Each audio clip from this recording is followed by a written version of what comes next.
Good afternoon, y'all, and welcome back to the Beit Midrash, virtual Beit Midrash. Like you're virtually here studying together. Glad y'all are here and joining us this afternoon, and glad to be learning with y'all. I hope everybody had a good week and is doing well. So good to have y'all here. We're on Parsha Pinchas this week, I couldn't get and reading Rabbi Sacks' commentary. So before the volume. How do you get we'll the start volume? by letting y'all jump in. Any comments, thoughts, feedback, ideas that you had from Rabbi Sacks' commentary? The Lost Masterpiece. A little story he told at the beginning. Well, it's an interesting way to start. Since I'm an art historian, this should be something I'd be able to talk about with some knowledge. But having started graduate school with a seminar leader who actually hid the Mona Lisa in his bedside table during World War II, I've got some visible and not visible stories about art history. Yeah, I mean, it's not my wheelhouse, so I don't speak too much about it, but I know there's lots of these kinds of stories about art generally where people either masterpieces were acquired for super cheap with people not knowing what they actually were, or things like this where the people thought it was one thing and it was actually something much more valuable than even that. There's some fun stories, but it's much more difficult now that we can send images back and forth with the flick of a finger. It's just unbelievable what it was like 40, 50, 60 years ago. You had to go. If you dealt with manuscripts, it was fairly simple because they'd been in a library for a long time and they hadn't moved around a bit. But art history is a big course in mystery. And you just keep putting the pieces together till they finally fit.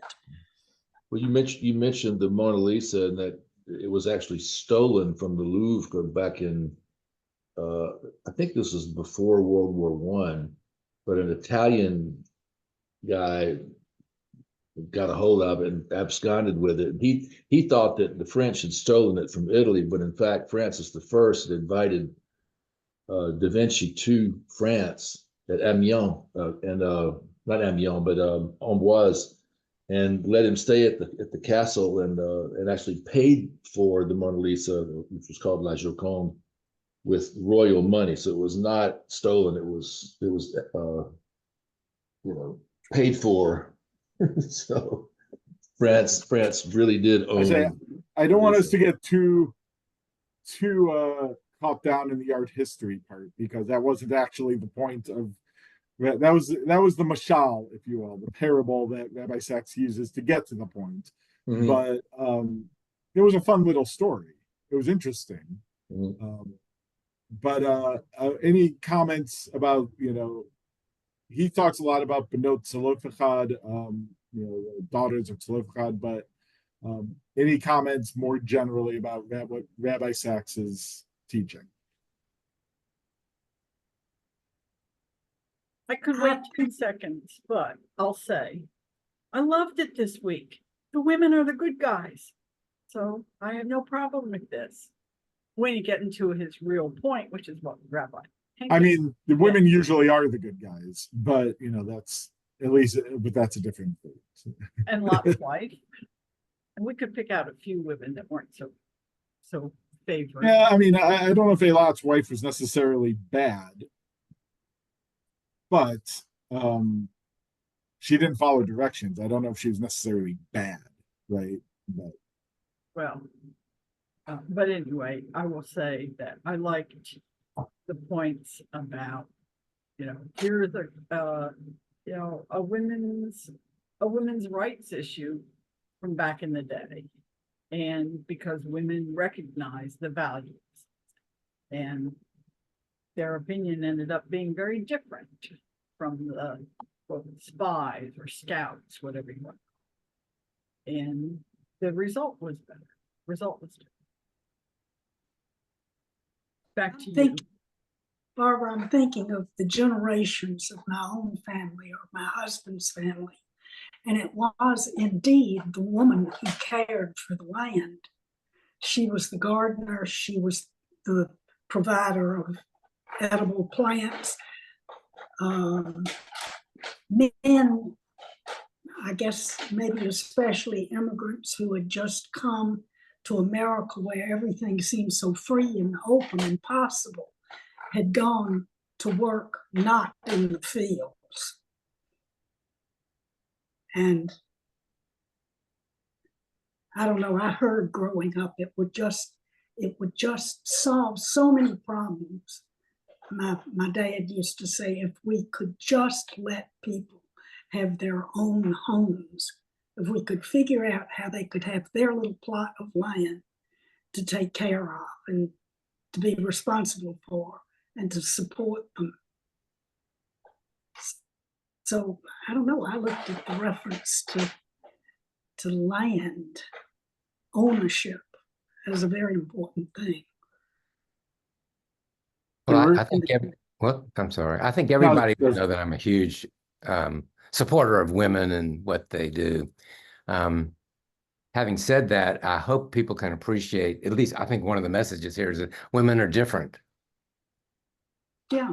That's one of the big reasons why, if you're talking about working on boards, within families, I mean, in virtually every setting, it's good to have diversity. It's good to have different points of view. In this particular one, and I would ask the rabbi this, it seemed like they were emphasizing that these women, which I can't pronounce, Zelophehad's daughters, loved the land.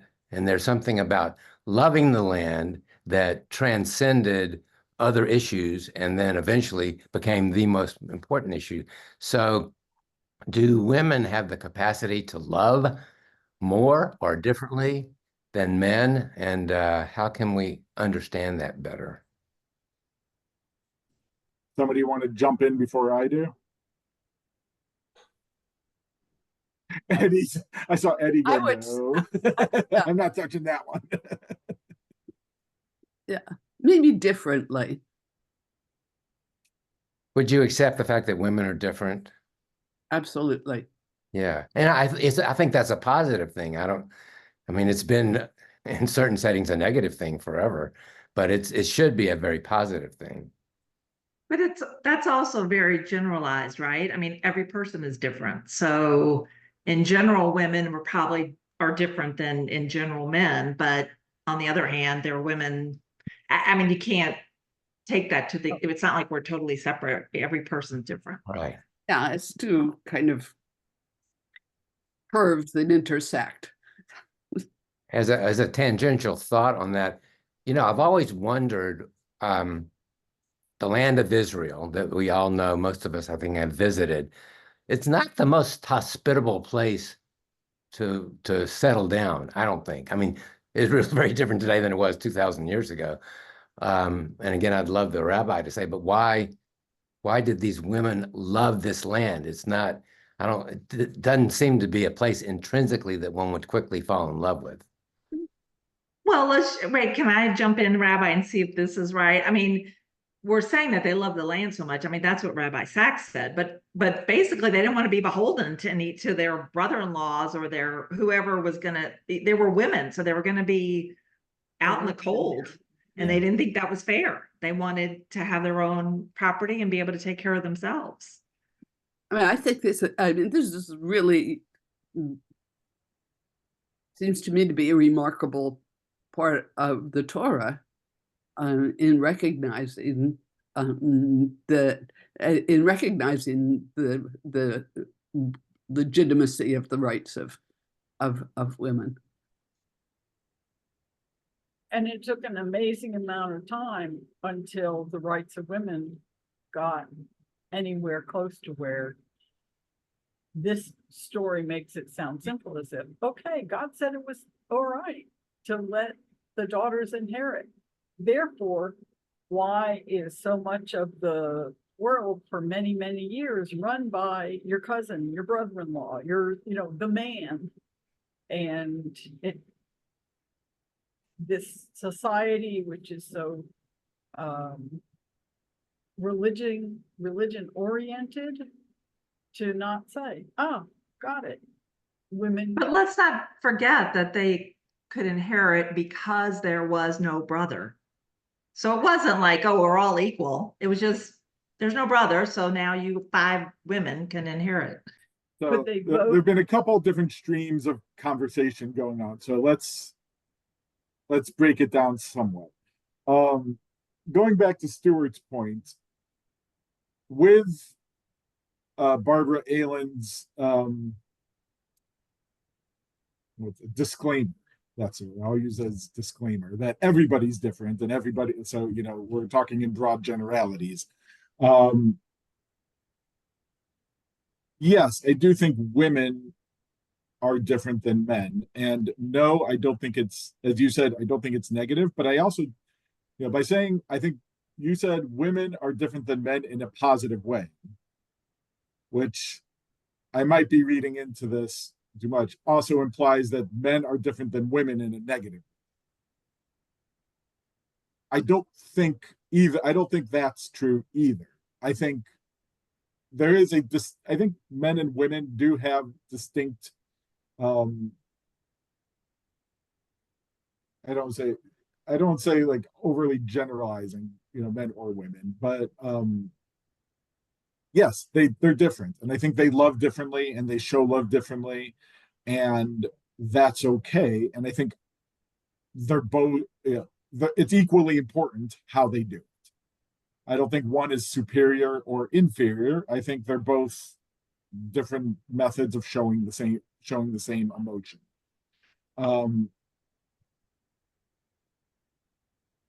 There's a couple really interesting things about this section. Rabbi Sacks talks a lot about their love of the land and how they didn't, they loved the land so much they wanted to ensure that they had a share in it. And he quotes this famous comment of Rabbi Ephraim Lunchitz of Prague. I'll be honest, I had not heard this comment before this, but that doesn't mean a whole lot other than I just haven't heard it. That, when Moses sent the spies, he should have sent women because they love the land, love and cherish the land, and would never speak negatively about it. But if you trust the men, then go ahead and send the men. And how would this have been different had they sent the women? I do think women have, broadly speaking, have an ability to see the positives in a way that men sometimes focus on the negatives. So things could have been very different in that respect. Now, I usually read this section differently.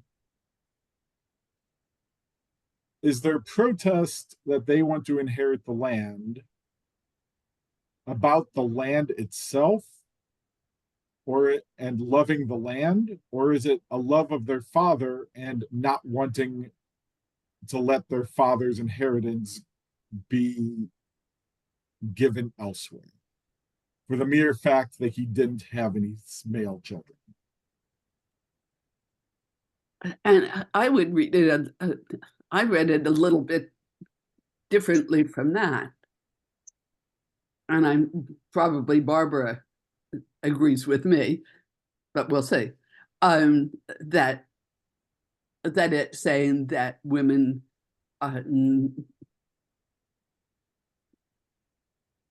in the absence of males, a male, that women should have the same.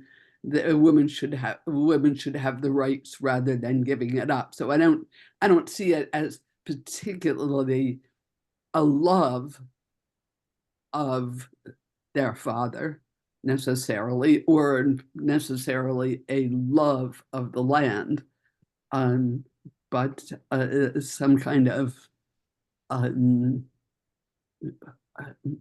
but justice. So, the only reason I will disagree is the way that they phrase their argument to Moses is really not about them. They don't phrase it as it's an injustice to us, and that a just society would allow us to do this.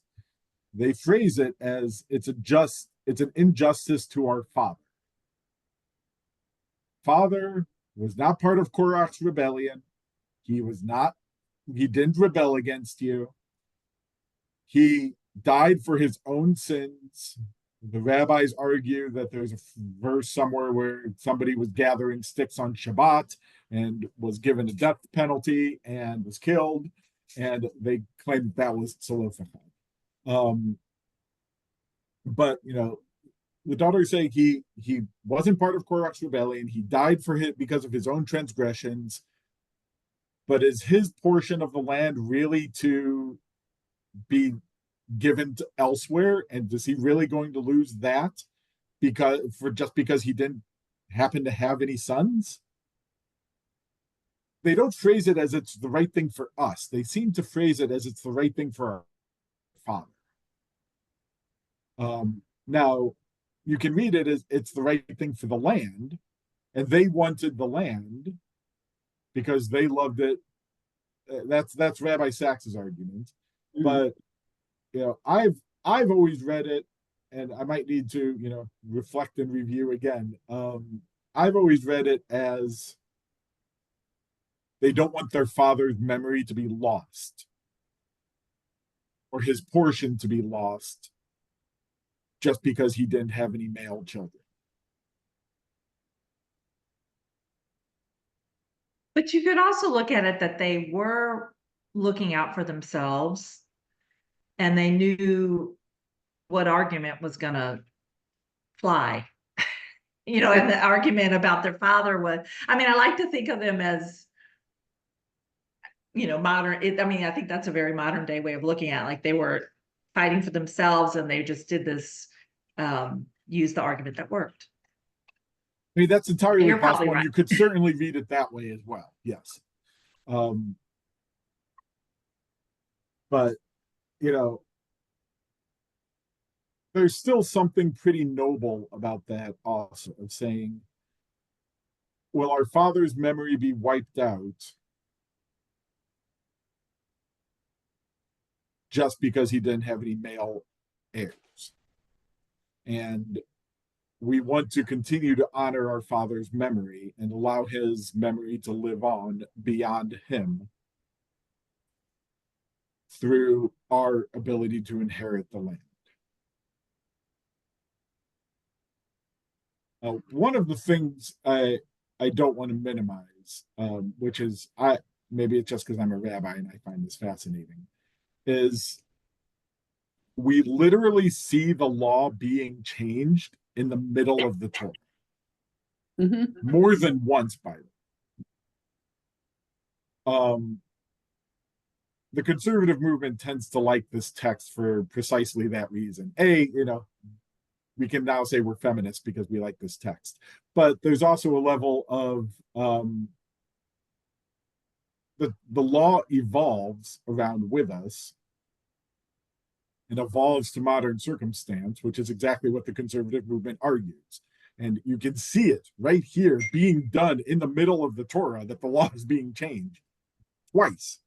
Once here, and I believe it's next week. Does everybody know the sequel to this story? I think it's in next week's Parsha, if I remember correctly. What happens after this? A group of men come along to Moses and say, what if the daughters of Zelophehad, who inherit their father's land, marry outside of their tribe. Hmm. Then their tribe is going to lose some of their land to their future husbands. And that's going to hurt the larger tribe. And so Moses has to go back to God again and say, what do I do? And God says, well, they have to marry within their tribe, essentially. But,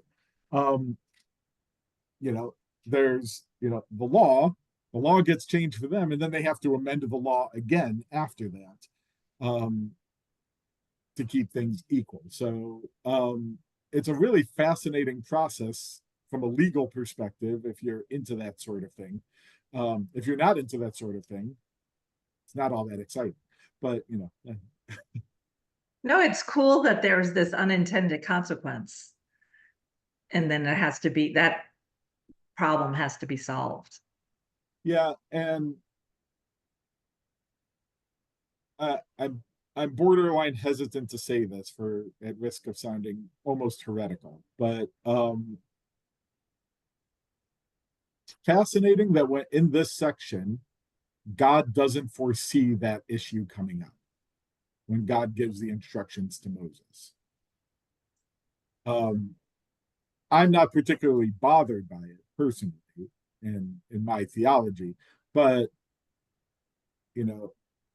when God doesn't say, yes, they can inherit the land on the condition that they only marry within the tribe so that their father's land will never get transferred to another tribe. God just says, yes, they can inherit. And then God doesn't foresee this problem actually coming up until somebody else raises it. Which I think is kind of cool. I think it's actually kind of empowering, but just thought I'd point that out too. Margaret, you look like you were going to say something, but. Well, I was thinking that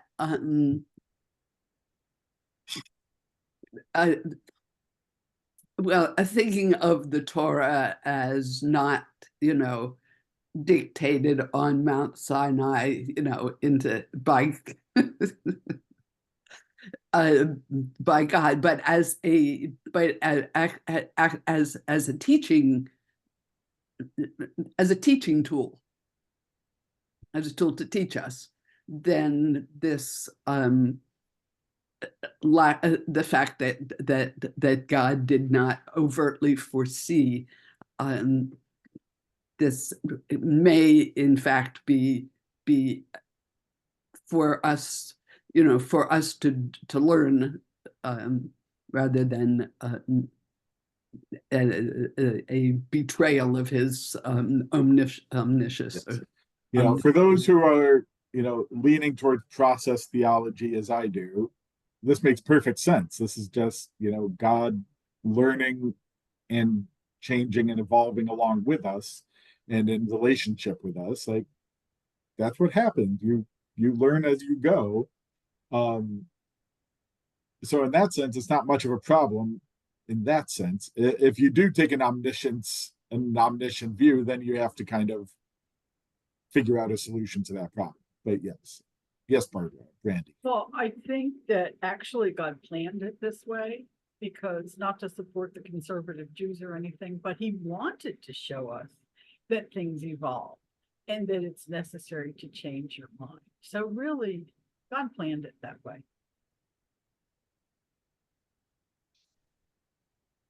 We'll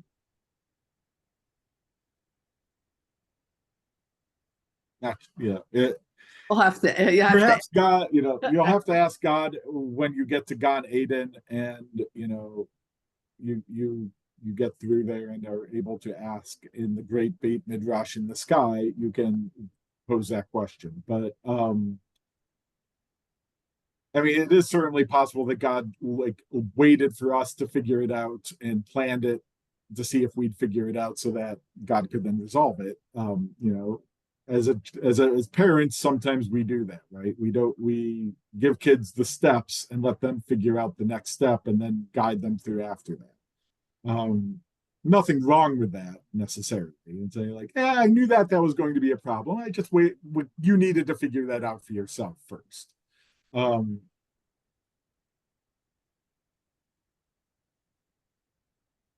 I think it's just another example of God being surprised at what he's created. Starting with that first week, and it just continues. It's kind of turning the phrase on the head that we make plans and God laughs. So yeah, God makes plans and we laugh.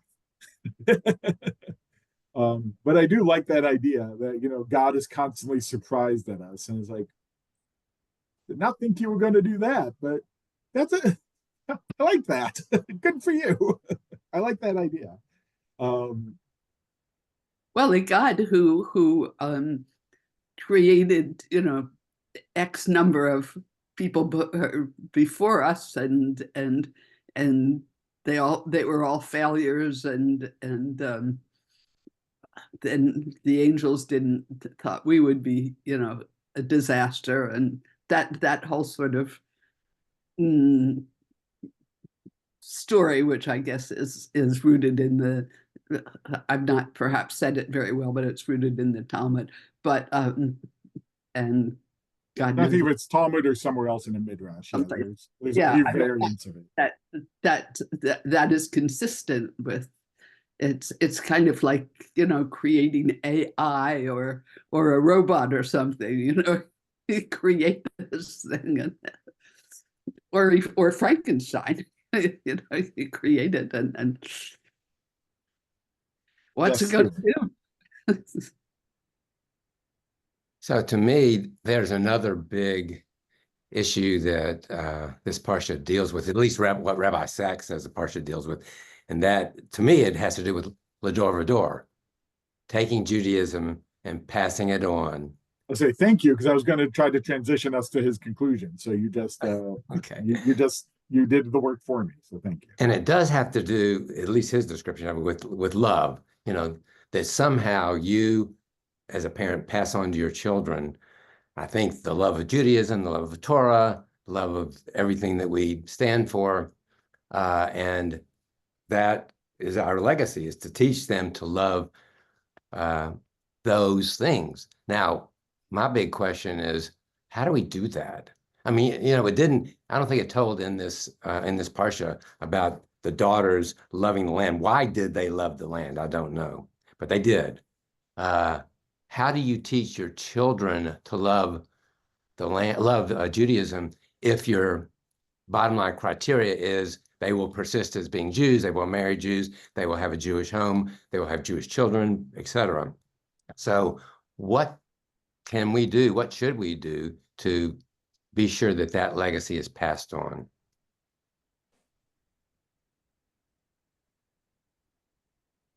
And as you know, in different families, want to chime in? you can have many Jewish families where you have two children, which makes good statistical sense to look at them, two children, and they're raised exactly the same. And yet one goes off, marries someone who's not Jewish, and they don't have a Jewish home per se. And the other is like, gives all their money to the Federation and goes to Israel, and, is majorly, works for the synagogue, majorly into his Judaism, his or her Judaism. So how do we understand how to influence the one that went this way to become the one that went that way? Well, I have a couple thoughts on what Stuart said. The first is when he talked about why did these women love the land? And what flashed in my head was them tilling the land with their father alongside him, and these great memories of being together. Because it does seem like a lot of times the people you see at synagogue, it's because their grandmother took them every Saturday. That it's connected to some relationship with a person. And then the other part is, they don't always pick up what you put down, so they get to be their own person too. And I guess as a parent, you just have to accept that they may know what's best for them, and you may not know what's best for them. And then just one third thing I want to say is, I don't think we can anymore talk about marrying Jews or marrying non-Jews. Maybe having a Jewish home is something we hope for, but whether that's with a born Jewish partner or not, I think that's, we need to be a little, I mean, I think it's good to be more inclusive. Bringing another person into our fold is a great thing. So I like to think of it that way. I agree. So I'll say two things for Stuart, the Stuart's question. One is, if I had an answer to that, I'd be running Jewish education throughout the United States, because, this is one of the overarching questions in Jewish supplemental education is, how do we get them to know what they need to know, but also love it at the same time? And you can't really teach an emotion. It's something you have to spark in them. And it is a struggle that Jewish education is trying to figure out and trying to sort out, is how do we inspire that sense of love in our students? And the answer is not obviously clear in an educational setting. You know who's actually really good at this? And I might get in trouble for saying this. Chabad. Why? They love it. They love it themselves. They demonstrate that love all the time. And they say, you do it because we love it, because we love it. And there is a level, as Barbara Allen just said, there's a level of relationship there as well. One of my favorite, I remember when Dr. Ron, now Rabbi Ron Wilson, he just got ordained like 2 months ago.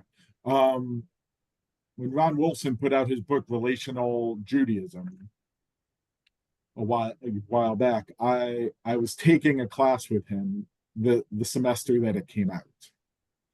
And I remember he brought in a couple guest speakers, and one was a local Chabad rabbi. And it was very funny because it was somebody that Ron Wolfson had developed a relationship with and had interviewed on a number of occasions and whatnot. And he was trying to get him to say, here's how I build relationship, and here is how I get people involved once I build that relationship with them. And that's what he was trying to get this Chabad rabbi to say. And the Chabad rabbi said, I don't do anything. All I do is teach Torah. I just teach Torah. That's all I do. And I was like, okay, but you teach Torah and then you build a relationship. And he's like, no, I just teach Torah. I'm just giving people what they want to hear. They want Torah, and I'm just providing it. And it was a hilarious back and forth. But the more he talked, the more he's like, yeah, I mean, yes, I have relationships with people because through Torah, I'm building that relationship with them and showing them how amazing Judaism is and how beautiful Judaism is and how awesome Judaism is. And, that, and how much they should love being Jewish. And that's inspiring a love. When you take this approach of Judaism is amazing and it's powerful and I love it, you should love it too because it has all these amazing things to teach you, then yes, your students love it too. What's one of the most common things I hear as a rabbi? Services are boring. I hear that a lot. And it's so hard to be a Jew. Or sometimes I'll hear the corollary. It's so expensive to be a Jew. So when you're, what you say in front of other people and what you say to your children influences them. When you complain about how boring services are, they're going to think, yeah, services are boring. Why would I want to go? When you complain how difficult it is to be Jewish, they're going to hear that it's difficult to be Jewish. Your kids to love Judaism, talk about how amazing it is to be Jewish in front of them and tell them how wonderful it is to be Jewish and how excited you are to go to services, even if you're not. Tell them you are. You know, let them know how amazing it is, because that also will get absorbed in. But the more you love it, or other people will pick up on the love that you have for it. But I think you've just gotten to, and even in bringing up Chabad, have just gotten to what I would say works well for some people. And that is, you model a certain behavior and make that look like normal behavior and something that you enjoy doing. That's what Chabad does. They have a certain amount of joy in their classes, in their Gan Yisrael camps and schools and things like that. And it's something that people respond to. Well, in the same way, if Friday night dinner is something that you do, going to services is something that you do, something you share with other people, that's a model that's worth doing. And I'm not saying it works 100% all the time, but if you make that look like normal behavior and something that you enjoy doing, it's a step in the right direction. Just making it sound as if this is how I enjoy doing things. And kids are receptive to that when they're very little. There are no guarantees, but you can make it appear. Sorry, Barbara Allen. Or Barbara. Say, and I say that second part is an important part too. You can do it every week and hate doing it, and they'll pick up on that. Do it every week and show how much you love doing it and how important it is to you, and they'll pick up on that too. Yes, Barbara. And that's kind of what I was going to say, because you mentioned, like, just say you love services even if you don't. I don't think that works. I mean, I think it's more important. I mean, there's so many ways into Judaism. There's so many things it gives us. You know, whatever are the true things, like you said, Friday night dinners or Torah study or community, all the things that are possible. I think you kind of have to be real, because kids can see. I mean, first of all, they're living with you if you're talking about little kids. I don't know if you can, or anybody's that good of an actor. And then also, even if you do love it, they're still not necessarily, maybe they are different than you, and what they need is different than what you need. So let them figure out. And again, I mean, as long as they know the smorgasbord that Judaism offers, certainly there's some piece of it that's going to be powerful for them, hopefully. Yes. And you have to remember that, you know, there are outside influences. I'm thinking particularly of a girl who was raised, a friend of my daughter's, and raised in a Jewish family. They weren't particularly observant, but they did, you know, I mean, it was very, very clear that they were Jewish, and father felt very strongly about it. They had a grandmother with whom she was very close, who was a Holocaust survivor, and so on and so forth. She went to college and was converted, met a group of Christians, was converted to Christianity, and, you know, that was that. That was that. She wouldn't have anything else to do with Judaism. So, you know, you can do as much as you can, but there are limits. Lead a horse to water, but you can't make them drink. Well, but, you know, I think, you know,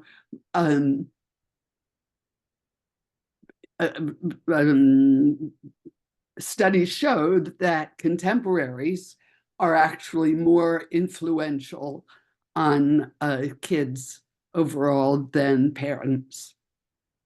So you can't rule that out as another source and you can give them the contemporaries you want them to have up to a certain age, and after that, they're on their own. So what I'm hearing you say is, Rabbi Sacks maybe oversimplifies his idea. Well, I would say it's necessary, but maybe not Sufficient. Not sufficient. But Rabbi, I mean, I'm sorry. Barbara, go ahead. We must teach them to love it by A, B, C, D, E, F, G. He left that part out. So he didn't give the steps because, as you say, you don't know him, he didn't know. He was trying to make a best case scenario. You do it without telling you how. I mean, you're right. He doesn't give the steps. The question is, does he not know the steps? Or is the question, as Barbara Allen suggested, there is no set steps because every child's going to need something different. So it's not necessarily, here's what you do to make them love Judaism. It's going to be different for every person overall. And so there is no real set itinerary criteria to follow to get them to love it. The answer could be both. For I would say he wrote a lot of stuff.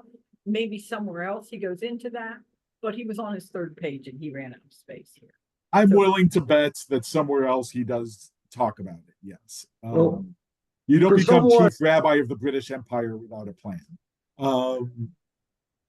Stuart, I felt like for someone supposed to be in such command of the English language, I think the word teach was the wrong word. Well, I would you have used instead? Yeah, I would use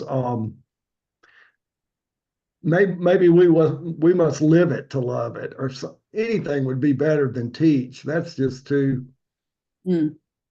I mean, I think the question is, how do you pass it on? And there's a level at which you're trying to teach people to love it, but I don't know. I don't know what word would work for what he's trying to say instead. Stuart, I know you had something in that. Well, forgetting forgetting other people, just the ultra Orthodox who have very large families, and I think they end up having large numbers of kids who maintain their Judaism. They're doing something. I don't know what it is. I don't see them as being Chabadniks and being happy and joyful and directly teaching their children to love what they're doing. I mean, it's maybe differently, but I'd like to know what they do in their family settings. I think what they do is they don't allow another option. Judaism is all encompassing for them, and there's no alternative. And they don't really allow their kids to explore alternatives. So there's really only one path ever available for them. Well, I mean, that's an option. It's just, I don't think it's one that most of us on this call or watching the recording after this call would support or want for our families.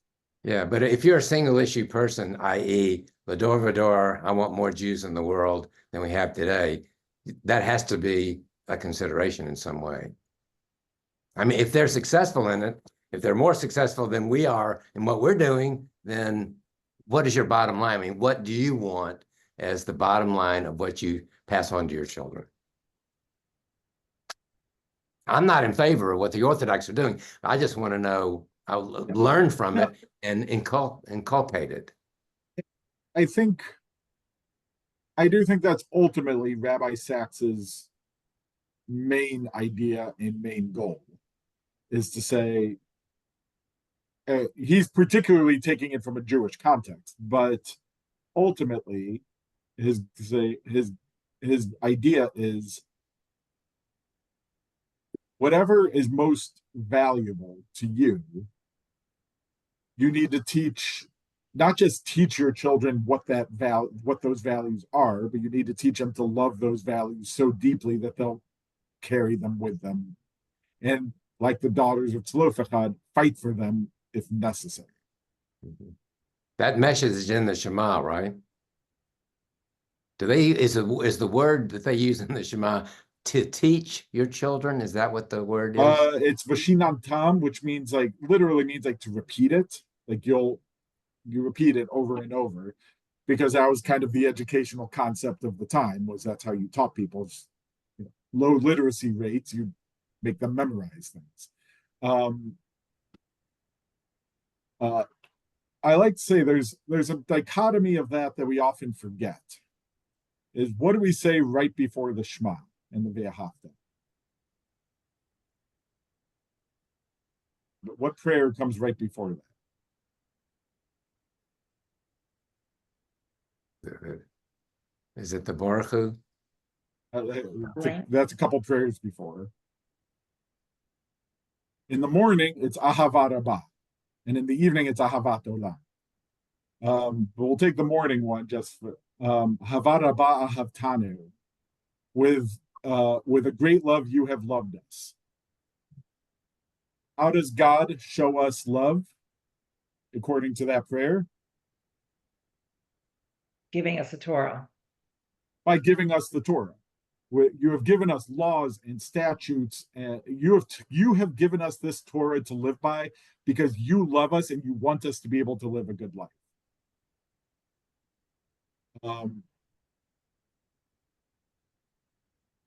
Yeah. What do we say then? We say there's one God.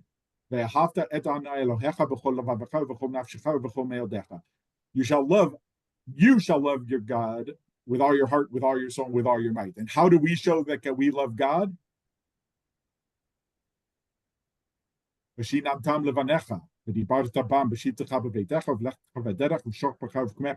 teach it to our children. We recite it. We talk about it when we're at home and away, when we're lying down, when we rise up in the morning, in the evening. We show God that we love God by living out the Torah that God gave us.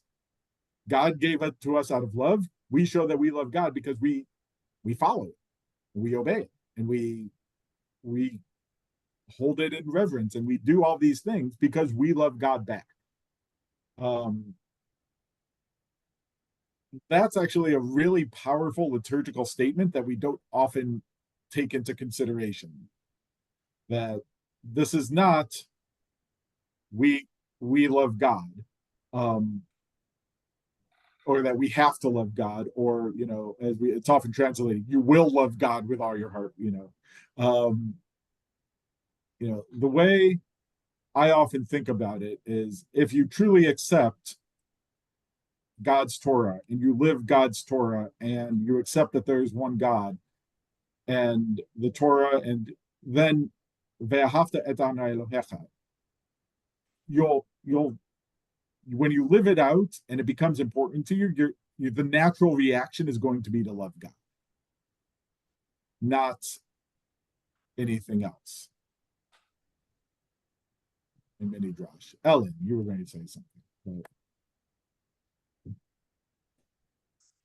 I was just going to mention pleasure, that my children, who are considerably older than Barbara's maybe, or from anybody else's children, they're the oldest. The surprise, the gentle, rewarding surprise when you find they have done something that is just so absolutely right. And they may not know where it connects in the Torah, but they both are leading lives that are more Jewishly than Ben and I were brought up with, or that I required of them. I tried to do the Sunday schools and the holidays and things that were right there. I always knew something that we had lost something. I was enough into studies in a different area, in a different era, so that I knew that it was fine for my dad in his era to be so set on a path where you could enjoy America. And Lithuania just simply wasn't like this. And there were so many opportunities to do good, to make changes. And my husband's pretty much the same way. But where did my son come into this? It wasn't a Jewish school. It wasn't anything really specific. It's just part of his makeup.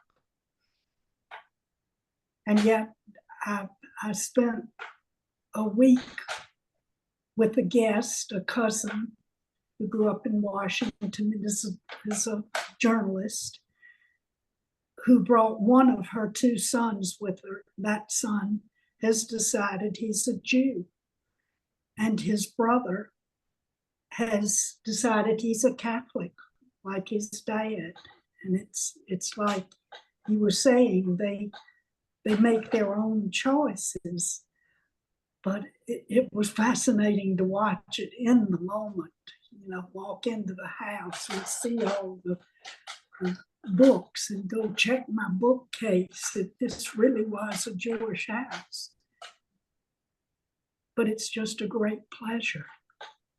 I don't know what we did, but I'm very pleased because I think they're Thank happy. God you did it, whatever it was.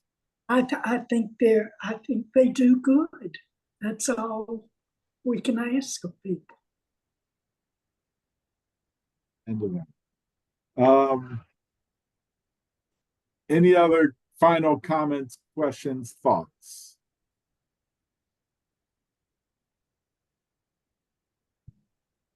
I'll say we will have 2 parshiot to read next week because it is a double parsha next week, Matot Maseh. I will email you guys, and he does deal with them separately. So, we'll cover both of those next week, but then hopefully we'll just keep chugging from there. So, a lot of livestock next week. that's not bad. Cows everywhere. Yeah, I know this because I've got the first Aliyah. I'm chanting the first Aliyah, so yeah, I learned all about cows and that kind of thing. Looking forward to it. Everybody be well. Have a good week. Yeah. Thanks. And if I don't see you before then, Shabbat Shalom. And otherwise, I'll see y'all soon. So take care, everybody. Be well. Thank you, Rabbi. Thank you.